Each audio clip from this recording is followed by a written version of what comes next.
Hello everyone, here we are again in my safe haven of a content space, aka my car, which is where all my videos in the next few weeks will be filmed. So I have been posting on TikTok for over a year, multiple times a day, and my story of my nonprofit experience, how and why I started my nonprofit, and really how I got into digital fundraising has probably been explained through a few hundred videos at this point.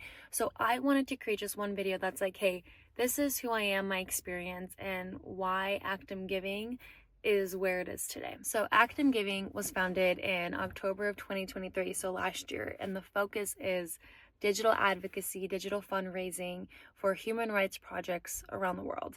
And it's almost the end of 2024 now, so we've had quite a year of growing, but really my nonprofit and philanthropy journey started in 2016. So 2016, I'm a pre-med biology major at SDSU, and my goal is to go to medical school or go to PA school. So right off the bat, I'm like, I need to make this med school application super juicy, right? The clinical hours, the research, the volunteering, leadership, all the things.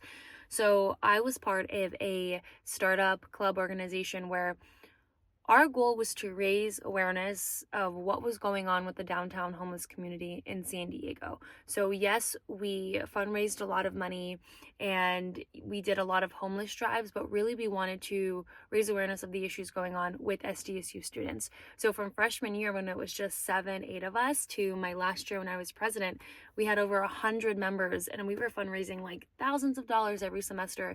And it was a really beautiful experience. At the same time, I was with other clubs where we would go and do monthly and overnight and weekly trips across the American-Mexican border, and Tecate and Rosarito and TJ. We would do medical clinics, we would do public health education, we would do home building. And I was working at these clinics and doing this research, and at the same time was thinking, I feel more passionate about these humanitarian issues going on than some of the clinical skills that I'm learning. Because let's say Monday through Thursday, I'm working at a clinic or hospital and it's still rewarding work and important work. But then on the weekend, when I'm hanging out with families who don't have a home, don't have toothbrushes, and are eating quite literally junk food as their meals, I care more about these humanitarian issues.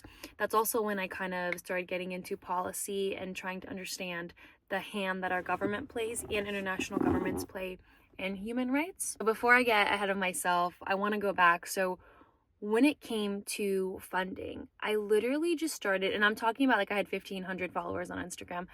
I just started kind of crowdfunding and explaining our mission, doing like selfie videos like, hey, we're raising money for this, and started raising like hundreds and hundreds of dollars. Then our exec board started doing it, and all of a sudden we're raising like thousands of dollars over a weekend just using social media. So probably 4 or 5 years before I really got deep into strategy, I was just fundraising online for fun.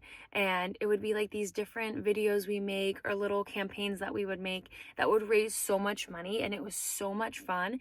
And I started investigating, like, wait a second, what if instead of just cute little stories and videos on social media, I started doing long form videos and photography and blogging? And so I just, for fun and for freelance, was fundraising for all these nonprofits using social media and digital marketing, not because I really understood strategy, but because it was really creative and fun and always raised so much money.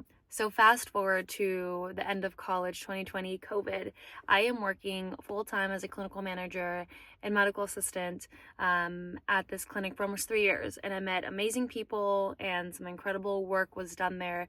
However, my heart was pretty torn. I'm like, do I continue this path down medicine or do I do a full switch? So this part is a little tough, but basically, while I was at this clinic having this midlife crisis, something pretty dramatic happened, which caused me to quit effective immediately, and pretty much changed the course of not only how I see medicine, but just efficacy, really.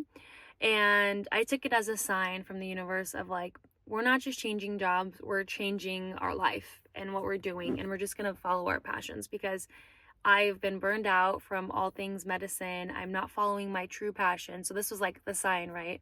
So my boyfriend, who has been working remote forever and is the most incredibly encouraging and supporting partner, was like, yeah, let's get remote jobs, let's travel. Something that we both wanted to do a lot. Just like the beauty of divine timing, even though I had no backup when I quit, within 3 days, I had 2 freelance marketing job opportunities because I did do a lot of creative digital marketing and was doing some paid ad stuff for the clinic I was working at. And my friend was just opening up a restaurant, you guys, like down the street, and was like, do you just want to work here? And I was like, yes, absolutely. So divine timing, loved it, chef's kiss, my life, and was just trying to figure it out really. Fast forward a few months and I land this full-time marketing job, and we sold everything we have and just moved to Bali. And I mean, the rest is history. We've been to like 15 countries in the last 2 years. So a priority for me was to keep doing nonprofit work while we were traveling, while I was trying to figure out this like new part of my life. So I reached out to an organization that I just found online, East Bali Poverty Project. And of course, coincidentally, they were looking for somebody to help with fundraising and outreach. I met the team, I met the founder, the most amazing, incredible man, and the communities that we were working with. Essentially, part of East Bali, before you go into the Gili Islands, there's about 10 to 12,000 people who in 1998 they had no access of getting to like the mainland or where most of the society in Bali was, and we're not connected, we're not speaking the same language, didn't have clean water resources or infrastructure, definitely not education, had one of the highest malnutrition rates in the world and infant mortality rates.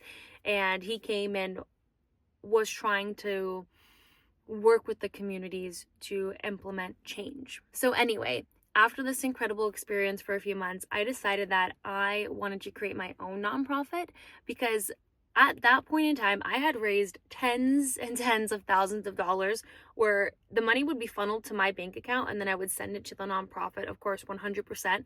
But I was like, maybe we should make this more legal with my own nonprofit, and I should get tax exemption status so I could give people and businesses a tax receipt. So hopefully we can raise even more money. So that's kind of what was the catalyst to my journey of starting a nonprofit.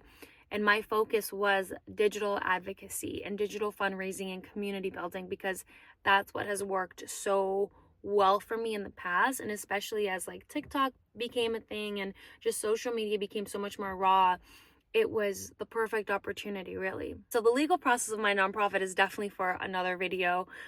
Anyone who's been through it knows it could be a headache. And throughout this process, I just realized that there was definitely not enough information and accessibility on how to affordably start a nonprofit, do it legally. And it was just such a complicated process for no reason, to be really honest with you. And on YouTube, I couldn't find videos. On TikTok, I couldn't find videos. Like, it was all these super outdated videos of how to fundraise and network and start a nonprofit. And so when I started my TikTok journey, part of what I was doing was like, hey, this is what I'm doing to start my nonprofit. This is how I raise money.